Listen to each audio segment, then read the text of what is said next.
It's Ash from Super Videos, back for another Things You May Have Missed and Easter eggs for an episode of The Walking Dead. This one is for Season 10, Episode 16 of The Walking Dead, which was called A Certain Doom. There's actually a few very interesting Easter eggs and subtle things in this episode that I think some people may have missed. The first one that I want to mention is something that happens pretty early on in the episode. So we have one of the members of Hilltop giving Carol side eyes and walking away.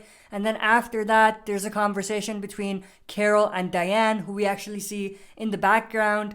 But Diane says Negan helped them attack Hilltop. They're referring back to the events of, I think it was the mid-season finale and early mid-season premiere of Season 10, when we had Negan helping the Whispers attack Hilltop. And the person that gave Carol the side eyes was actually a member of Hilltop. And obviously, she's not happy with what Carol has done, helping Negan escape. The next thing I want to mention is there's one particular scene where we actually have Carol putting a knife in her sleeve. She used that knife to kill Whispers when they were amongst the herd. But that's actually a callback to something that happened in Season 6, Episode 15, which was called East. If you remember in that episode, Carol actually hid an Uzi under her sleeve and killed a bunch of saviors with it.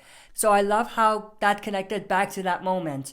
And it just goes to show you Carol always has something up her sleeve. Sometimes it's as literal as having a knife or a gun underneath her sleeve, or it's just a figure of speech and it's just a way to say Carol has a master plan, just like how she used Negan to kill Alpha. The next thing I want to go over is what their actual plan was to get out of the tower and lead the herd away.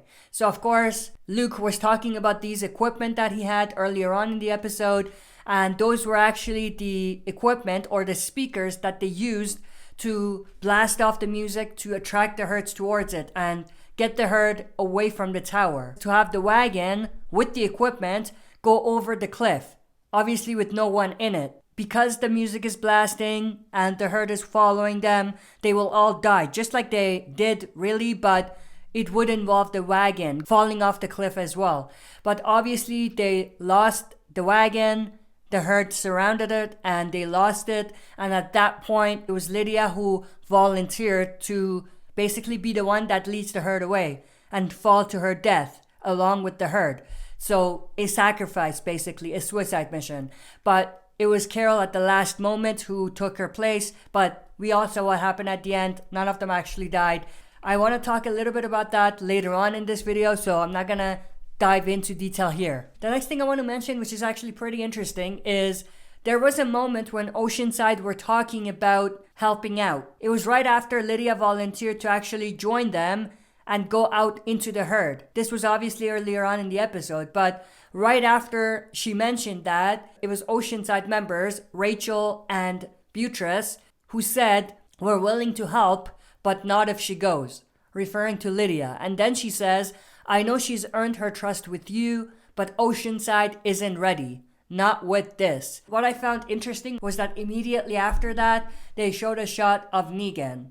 So the fact that it says Oceanside isn't ready, not with this, and then they show Negan, leads me to think that maybe Oceanside was forced to or ultimately trusted Negan because he killed Alpha, and they're not willing to trust Lydia the same way that they trusted Negan. They didn't quite come out and say that, but it was just very subtle, and I'm just reading between the lines here a little bit. The next thing I want to mention is the booby traps. So obviously it was Carol and Daryl earlier on in the episode that set up the booby traps. And what I thought was very interesting was that their plan was to have the Whispers open doors, try to go upstairs, and they would end up going through the booby traps. And basically that would explode and they would die. In fact, that's exactly what happened. We saw two members of the Whisperers try to come up. One of them got caught by the booby trap, while the other one actually went over it. And they ended up getting to Father Gabriel at the end. But there's no walkers here because there would have been a door leading up to this area. And the only people that could open the door were the Whispers. The walkers wouldn't do that. And then later on, we actually saw one of the Whisperers actually throwing the explosives that Daryl and Carol had set up, which blew up and killed like two members. The next thing I want to mention is right when Father Gabriel is about to be stopped by the Whispers, of course, it's none other than this character in the Iron Mask coming to rescue him. And obviously, it's Maggie who comes out after and reveals herself to be the one that's with this character in the Iron Mask. But what I love about this is that they teased this at the beginning of the episode. Now, I want to put something quick. I love the character in the Iron Mask and Aaron's interaction here.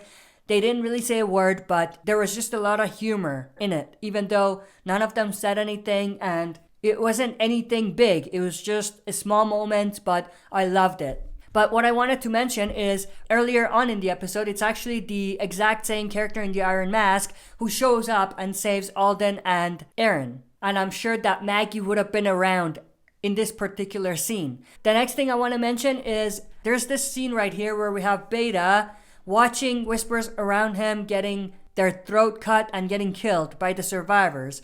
And there's actually a whisper that comes in that says, "Hey shithead." And that's actually Negan. It's Negan who is whispering this, which is super cool. The next thing is when Beta gets stabbed, he actually gets stabbed in the eye by both of Daryl's huge ass knives. Now there's an irony to this because it was none other than Beta in the comics who had 2 huge ass knives. In the show, they ended up giving that to Daryl in a way, and it was those exact knives that ended up killing him. Now, it was a little ridiculous that he didn't just die right away because I'm sure if someone stabs you in the eye with those 2 knives, you would die right away. But I still love the way it came about. I think it was just one of those moments where I accepted that it wasn't realistic because of how cool it was. And I absolutely loved the flashbacks that they showed and all of that. But let's go into the face reveal. So of course, Beta takes off his mask and it's revealed that he was in fact a rock star before the apocalypse. Negan says, "Do you know who that asshole was?" And then Daryl replies, "Yeah, nobody." That was one of my favorite parts of this episode.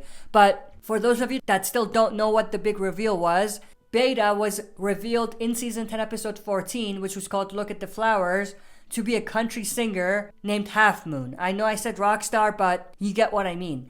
He was a country singer named Half Moon. In fact, before that, in season 5 episode 14, in Fear the Walking Dead, which was called Today and Tomorrow, there was actually vinyl records dropped on the ground. And on one of them, there was an image of someone who looked a lot like Beta. And it was in fact Beta. It was actually an album cover for the country singer Half Moon in that universe. So that was also pretty awesome. Next thing I want to mention is near the end of the episode where we have Lydia leading the herd away towards the cliff, towards her death in a way. We have Carol walking by beside her and saying that you don't have to do this, I'll be the one that's going to do this.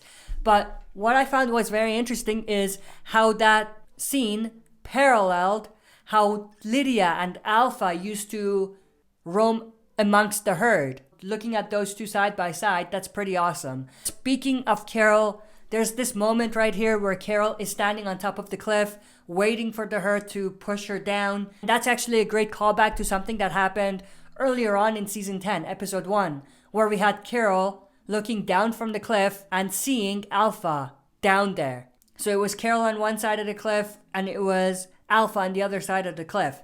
Even the way they shot it was very similar, so I absolutely loved that. And then there's this scene right here where we have Carol saying, "Why did you do this? You didn't have to do this." And then Lydia said, "You told me to find my way," which is a callback to what she said earlier on in the episode, where Carol said, "You need to find your own way." So that was a pretty cool connection there as well.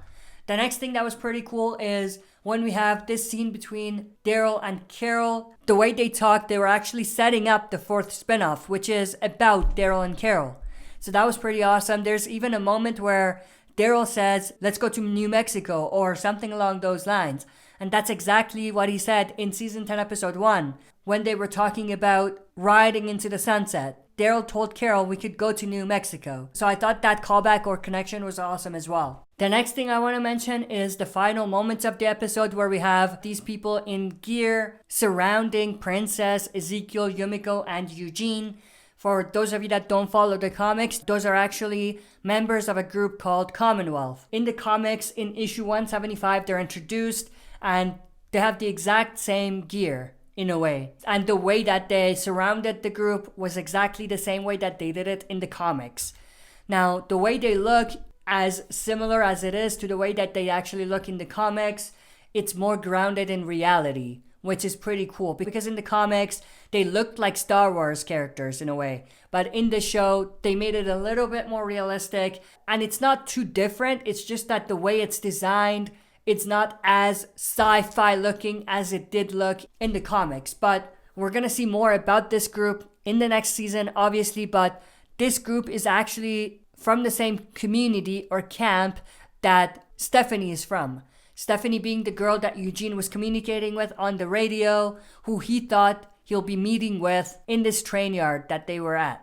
But that's pretty much it for this video. There was a lot of great Easter eggs and throwback scenes in this episode that I wanted to go over. But with that said, if you enjoyed what you saw, make sure to share and smash the like button, subscribe to join our community, and press the bell to be notified when I upload. That's it for this video. See you next time for another super video.